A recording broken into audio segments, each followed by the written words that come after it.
नमस्कार मित्रांनो, EPS 95 pension बाबत एक आकडा तुम्ही वारंवार ऐकला असेल, 15,000 रुपये. पण हा 15,000 रुपयेचा आकडा नेमका काय आहे? तुमचा बेसिक प्लस डीए पगार जर 20,000, 30,000 किंवा 50,000 असेल तर ईपीएस पेन्शन सुद्धा त्याच पगारावर मोजली जाते का? की ईपीएस मध्ये फक्त 15,000 रुपये पर्यंतचे वेतन विचारात घेतलं जातं? आणि सर्वात महत्वाचा प्रश्न, 15,000 रुपये वेज सिलिंगमुळे तुमच्या ईपीएस 95 पेन्शनवर नेमका किती परिणाम होतो? आजच्या ईपीएस 95 मास्टर सिरीज एपिसोड 6 मध्ये आपण हे अगदी सोप्या भाषेत आणि उदाहरणासह समजून घेणार आहोत. आणि शेवटी आपण पाहणार आहोत 15,000 रुपयेपेक्षा जास्त पगार असणाऱ्या व्यक्तीने नेमकं काय समजून घ्यायला हवं. चला तर सुरू करूया. सर्वप्रथम एक महत्वाची गोष्ट, ईपीएस 95 मध्ये वेज सिलिंग म्हणजे ईपीएस संदर्भातील योगदान आणि पेन्शन कॅल्क्युलेशनसाठी लागू असलेली वेतनाची कमाल मर्यादा. ही मर्यादा पूर्वी 6,500 रुपये प्रति महिना होती. सरकारने 2014 मध्ये ती वाढवून 15,000 रुपये प्रति महिना केली. ही वाढ 1 सप्टेंबर 2014 पासून लागू झाली. म्हणजे ईपीएस 95 संदर्भात 15,000 रुपये आकडा 2014 पासून अत्यंत महत्वाचा झाला. इथे अनेकांना गोंधळ होतो. समजा तुमचा पगार असा आहे, बेसिक प्लस डे 30,000 रुपये आणि तुमचा ग्रॉस सॅलरी त्यापेक्षा आणखी जास्त आहे. याचा अर्थ असा नाही की ईपीएस पेन्शन कॅल्क्युलेशन आपोआप 30,000 किंवा पूर्ण ग्रॉस सॅलरीवर होईल. ईपीएस संदर्भात पेन्शनेबल सॅलरी आणि लागू वेज सिलिंग महत्वाची असते. ईपीएफओच्या पेन्शन कॅल्क्युलेटर मध्येही 1 सप्टेंबर 2014 नंतरच्या एक्झिटसाठी पेन्शनेबल सॅलरीची कमाल मर्यादा 15,000 रुपये दाखवली आहे. म्हणून ग्रॉस सॅलरी म्हणजे पेन्शनेबल सॅलरी असे सरळ समीकरण लावू नका. 2014 पूर्वी आणि 2014 नंतर काय बदलले? हा भाग खूप महत्वाचा आहे. 31 ऑगस्ट 2014 पर्यंत लागू वेज सिलिंग 6,500 रुपये होती. 1 सप्टेंबर 2014 पासून वेज सिलिंग 15,000 रुपये झाली. म्हणजे एखाद्या व्यक्तीची सर्व्हिस 2014 पूर्वीची आणि 2014 नंतरची असेल तर कॅल्क्युलेशन करताना वेगवेगळ्या वेज सिलिंगचा परिणाम येऊ शकतो. ईपीएफओच्या पेन्शन मॅन्युअल मध्ये अशा केसेससाठी 2014 पूर्वीच्या कालावधीसाठी 6,500 रुपये आणि त्यानंतरच्या कालावधीसाठी 15,000 रुपये सिलिंग संदर्भात कॅल्क्युलेशन मेथडॉलॉजी दिली आहे. म्हणून मी 30 वर्षे नोकरी केली आहे, त्यामुळे पूर्ण 30 वर्षासाठी 15,000 रुपये सिलिंग लागू होईल असा सरळ निष्कर्ष काढू नका. तुमची जॉईनिंग डेट, एक्झिट डेट आणि कॉन्ट्रीब्युशन हिस्ट्री महत्वाची आहे. आता मागील एपिसोड आठवा आपण पेन्शनेबल सॅलरी म्हणजे काय हे समजून घेतले. ईपीएस पेन्शन कॅल्क्युलेशनसाठी सामान्य formula, pension is equal to pensionable salary multiplied by pensionable service divide by 70. ईपीएफओच्या अधिकृत एफएक्यू मध्येही हा फॉर्म्युला दिलेला आहे. आता जर पेन्शनेबल सॅलरी 15,000 रुपये पर्यंत मर्यादित असेल तर उदाहरणार्थ पेन्शनेबल सॅलरी 15,000, पेन्शनेबल सर्व्हिस 20 वर्षे. कॅल्क्युलेशन 15,000 गुणिले 20 भागिले 70 सुमारे 4,286 रुपये. पण लक्षात ठेवा, हा फक्त एज्युकेशनल एक्झाम्पल आहे. तुमच्या प्रत्यक्ष पेन्शन कॅल्क्युलेशन मध्ये तुमची सर्व्हिस हिस्ट्री आणि लागू ईपीएस प्रोव्हिजन्स तपासावे लागतात. पगार 30,000 असेल तर आता सर्वात जास्त विचारला जाणारा प्रश्न, समजा बेसिक प्लस डीए 30,000 रुपये तर ईपीएस पेन्शन 30,000 रुपयेवर मोजली जाईल का? सामान्य वेज सिलिंग लागू असलेल्या परिस्थितीत पेन्शनेबल सॅलरीची कमाल मर्यादा 15,000 रुपये असल्यामुळे फक्त तुमचा ऍक्च्युअल सॅलरी 30,000 आहे, म्हणून पेन्शनेबल सॅलरी आपोआप 30,000 होत नाही. यामुळे 15,000 सिलिंग असलेल्या सामान्य कॅल्क्युलेशन मध्ये पेन्शनेबल सॅलरी 15,000 रुपये पर्यंतच धरली जाऊ शकते. याच कारणामुळे 30,000 सॅलरी म्हणजे 30,000 रुपये पेन्शनेबल सॅलरी हे लक्षात ठेवा. मग 15,000 पेक्षा जास्त पगार असणाऱ्यांचे काय? हा आणखी महत्वाचा मुद्दा आहे.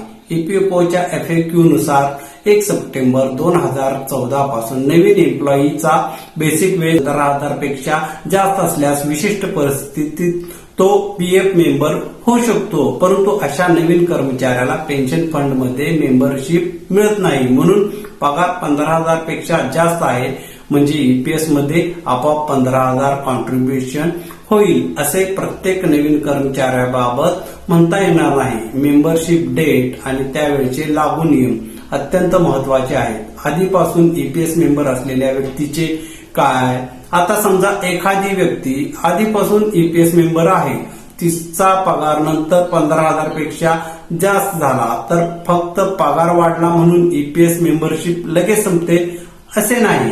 ईपीएफओच्या FAQ मध्ये स्पष्ट केले आहे की 15,000 रुपये पर्यंतच्या बेसिक वेजेस अगर डीए वर पात्र असलेला सदस्य नंतरचे 15,000 पेक्षा जास्त झाले तरी मेंबर राहू शकतो, मात्र कॉन्ट्रीब्युशन सिलिंग संदर्भातील नियम लागू होतात। म्हणून जॉईनिंग डेट आणि एक्झिस्टिंग ईपीएस मेंबरशिप यांचा संदर्भ समजून घेणे खूप महत्वाचे आहे।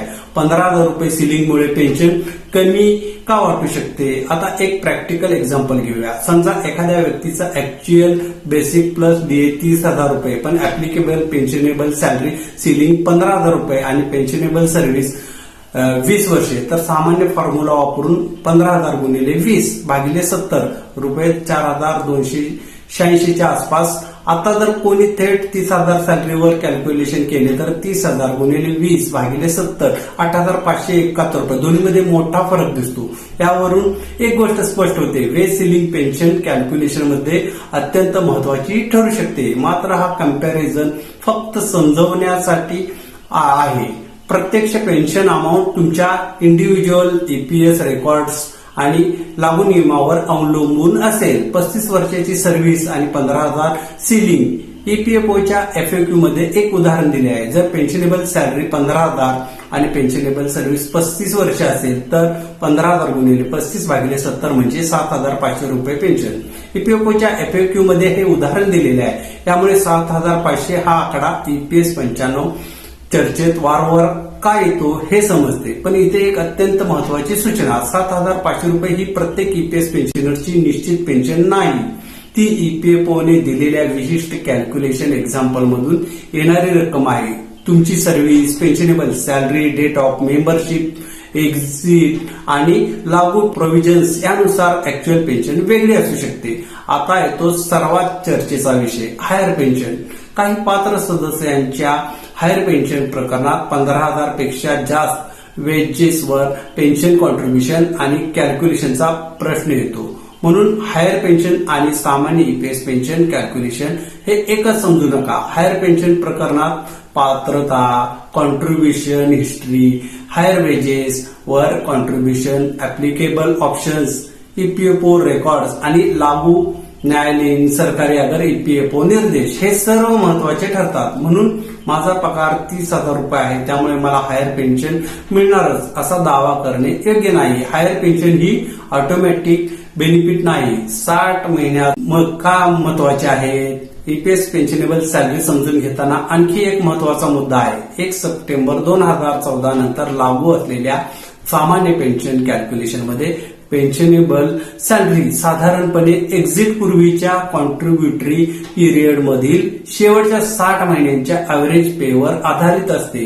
ईपीएफओच्या अधिकृत पेन्शन मॅन्युअल मध्ये 1 सप्टेंबर 2014 नंतर एक्झिट असलेल्या केसेससाठी लास्ट 60 महिन्याच्या पेन्शन वेजेसच्या ऍव्हरेजची पद्धत दिली आहे। म्हणून फक्त माझ्या शेवटच्या महिन्याचा बेसिक 30,000 रुपये होता असे पाहून पेन्शनेबल सॅलरी ठरवता येत नाही। तुमच्या ईपीएस मध्ये काय तपासायचे? जर तुम्हाला तुमच्या ईपीएस 95 पेन्शनचा अंदाज समजून घ्यायचा असेल तर खालील माहिती तपासा।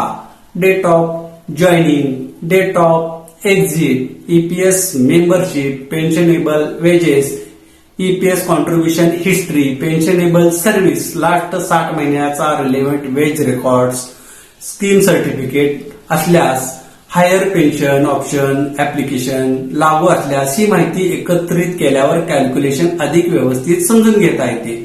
3 मोठे गैरसमज। गैरसमज क्रमांक 1, 15,000 म्हणजे सर्वांचा बेसिक सॅलरी 15,000 आहे। चुकीचे, 15,000 हा ईपीएस संदर्भातील वेज सिलिंग आहे, तो तुमचा ऍक्च्युअल सॅलरी असणे आवश्यक नाही।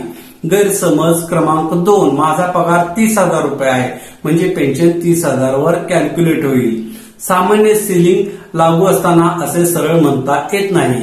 गैरसमज क्रमांक 3, 15,000 गुणिले 35 भागिले 70 म्हणजे 7,500 रुपये, म्हणजे प्रत्येकाला 7,500 रुपये पेन्शन नाही. हा विशिष्ट एक्झाम्पल आहे. ऍक्च्युअल पेन्शन तुमच्या पात्रता आणि सर्व्हिस रेकॉर्डवर अवलंबून असते. आजच्या एपिसोड मधील 7 महत्वाचे पॉइंट्स चला पटकन रिकॅप करूया.